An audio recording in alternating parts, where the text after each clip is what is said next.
Proclamation.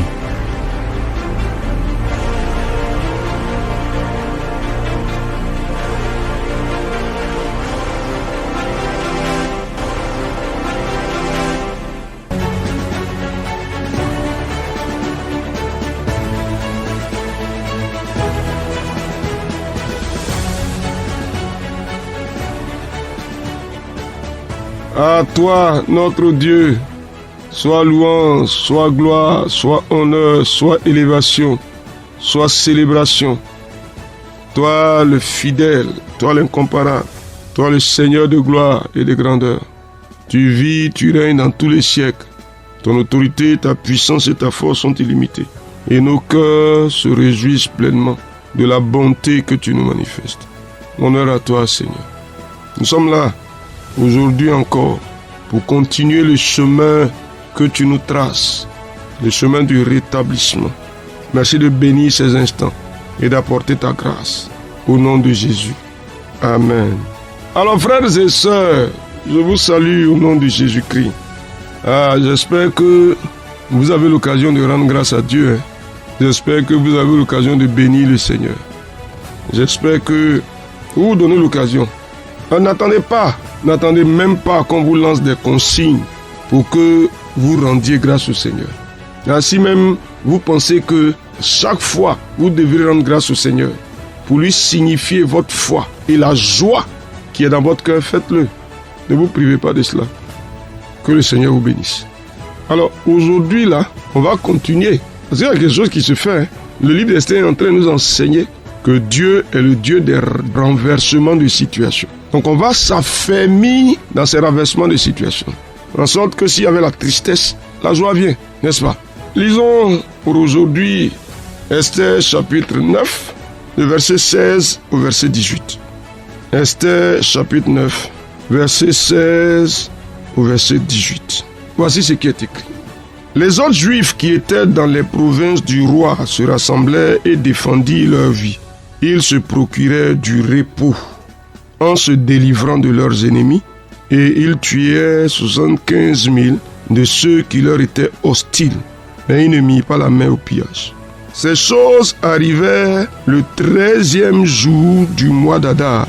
Les Juifs se reposèrent le 14e jour, et ils en firent un jour de festin et de joie. Ceux qui se trouvaient à Sur s'étant rassemblés le 13e et le 14e jour, se reposèrent le 15e jour, et ils en firent un jour de festin et de joie. Amen.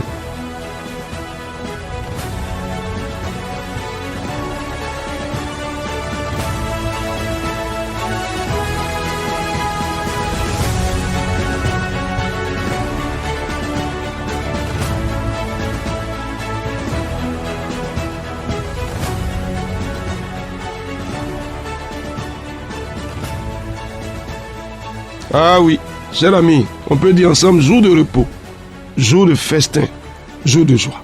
Ou on peut étendre pour dire temps de repos, temps de festin, temps de joie. On peut aller encore et dire saison de repos, saison de festin, saison de joie. Déjà, on en avait parlé pour dire que, chers amis, il faut organiser la circonstance de réjouissance. Il faut organiser ça. Bon, appelez-moi. On est entré dans une affaire dans laquelle, cher ami, tu ne peux pas ne pas provoquer des circonstances de réjouissance. Regardez ici encore, dans le chapitre 9. On revient. Donc le renversement des situations, c'est ça? Tu le confirmes?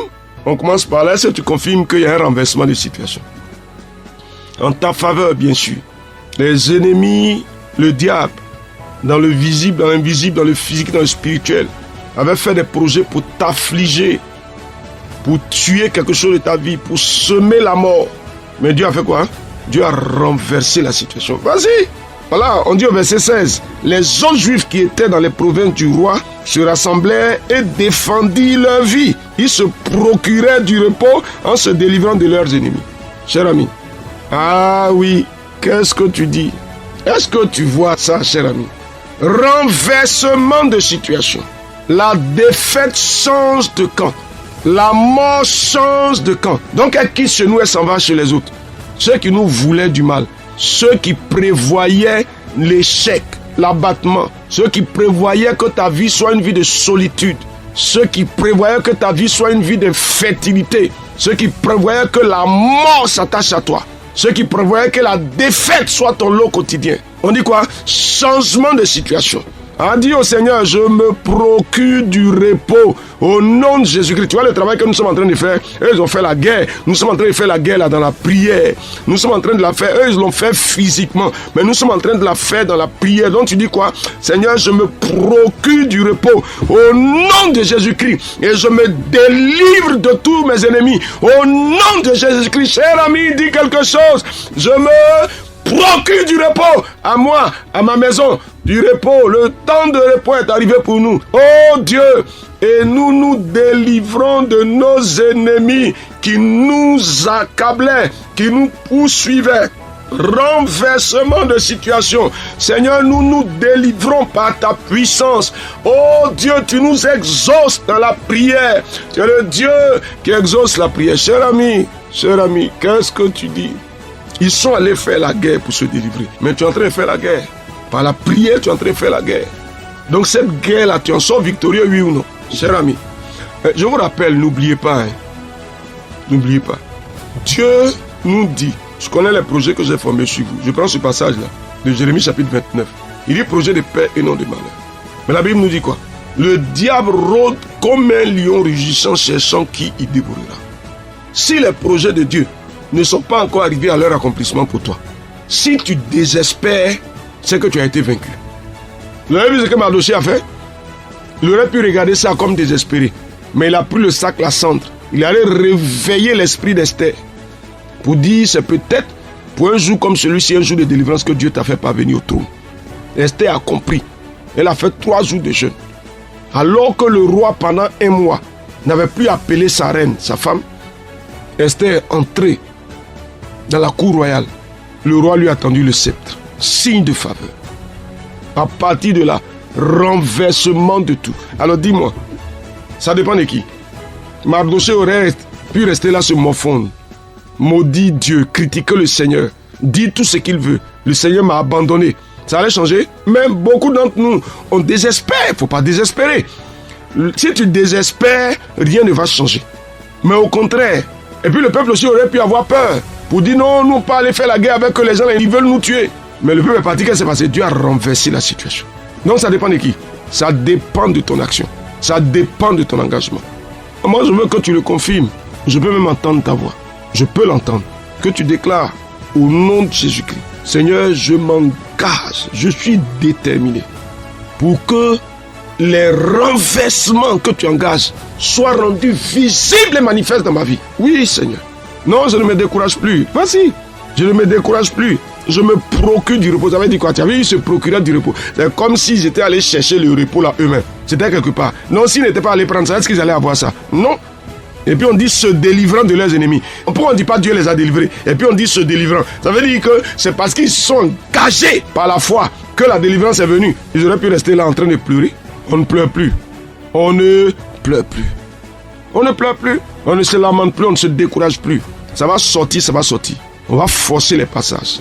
Les portes là, on va les forcer. Elles vont s'ouvrir forcées. Maintenant, regarde ici. Donc, regardez ce qui s'est fait. Le peuple s'est engagé lui-même. Il a mené la guerre. On mène la guerre par la prière. Cher ami, menons la guerre par la prière. Menons la guerre par la prière. Et bien ensuite, on dit, il se fit un jour de festin et de joie. Ah, frère, sœur, tu es dans la joie, oui ou non? Alléluia. Oui, moi je bénirai l'Éternel, Hosanna. Oh, moi je bénirai l'Éternel, Hosanna. Ah, frère, tu es dans la joie. Tu es dans la joie, mais tu n'es pas dans la joie. Chère sœur, il faut dire ça. Arrête d'être timide. Il faut arrêter, il faut laisser la timidité. Dieu aime les gens qui parlent. Il faut parler à Dieu. Il faut parler à Dieu. Je suis en joie car tu es tout pour moi. Regarde comment je glorifie ton Saint-Nom, ô Seigneur mon Dieu. Regarde comment. Tu te réjouis mais ne te réjouis pas. Tu es en joie mais tu n'es pas en joie. Cher ami, chère sœur, c'est prophétique. Si vous demandez quelque chose, croyez que vous l'avez reçu et vous la verrez s'accomplir. Cher ami, frère et soeur, tu te réjouis, mais ne te réjouis pas. Ah, moi je ne souffrirai jamais, je ne manquerai de rien. Moi je ne souffrirai jamais, je ne manquerai de rien. Le Dieu qui bénit, c'est mon papa. Tu continues? Ah, alléluia. Est-ce que tu te réjouis? Ta fidélité est grande à mes yeux. Ta fidélité me fait du bien. Ta fidélité réjouit mon cœur. Ta fidélité me fait du bien. Jour après jour, ta fidélité me comble de joie. Je lève les mains pour te célébrer. Oh mon Dieu, je te dis merci, cher ami. Il faut dire ta joie. Rassemble ta maison, réjouissez-vous. Votre temps de prière à la maison, là, ça doit être un temps de réjouissance. Chantez des cantiques. Louez le Seigneur. Au milieu des acclamations. Si un tam-tam, prenez le tam-tam. Si tu n'as pas l'habitude de faire ça, prends du temps seulement. Loue le Seigneur. Chante à la gloire du Dieu vivant et véritable. Il faut traduire cette joie, si tu l'as dans le cœur, il faut la traduire. Pour que Dieu la reçoive. Comme signe de ta reconnaissance. Comme signe de ta foi. Sans oublier le repas, le festin. Cher ami, si tu ne trouves personne pour inviter, invite-moi. Je viendrai, invite-moi dans un restaurant, on va aller manger. On va se réjouir simplement ou bien chez toi à la maison. Écoutez-moi, Dieu est là, il est prêt pour nous. Les conditions dans lesquelles ce peuple est arrivé en captivité, vous ne pouvez pas imaginer la rébellion des gens. Mais regardez Dieu.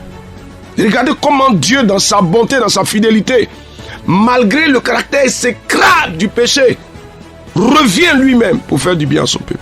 Tu lui appartiens, mais tu ne lui appartiens pas. Arrête de te culpabiliser. Cher ami, je suis dans la joie quand on me dit allons à la maison de l'Éternel. Je suis dans la joie quand on me dit allons à la maison de l'Éternel. Tu es dans la joie, mais tu n'es pas dans la joie. Beaucoup d'entre nous s'en vont au culte le dimanche, le cœur rempli de douleur. Non! Une dans tes parvis vaut mieux que 1000 ailleurs. Une dans tes parvis vaut mieux que 1000 ailleurs. Dieu ne peut pas donner Jésus-Christ. Il va souffrir à un niveau si élevé pour nous laisser dans l'affliction, pour ne pas changer les situations. Nos ennemis ne sont pas plus forts que nous. Est-ce que tu le crois? Tu le dis? Mes ennemis ne sont pas plus forts que moi. Cher ami, si tu as péché, repens-toi simplement. Demande pardon au Seigneur. Est-ce que tu peux continuer ça? Est-ce que tu peux passer toute la journée là à te réjouir? Réjouis-toi. À la limite même, n'adresse aucune prière autre au Seigneur. Réjouis-toi, chante des cantiques, célèbre le Seigneur. Bénis-le, glorifie-le. Chante des cantiques, écoute de la musique et puis fredonne avec ceux qui chantent. La grâce et la faveur du Seigneur demeurent avec toi au nom de Jésus. Amen. Esther chapitre 9, verset 16 au verset 18.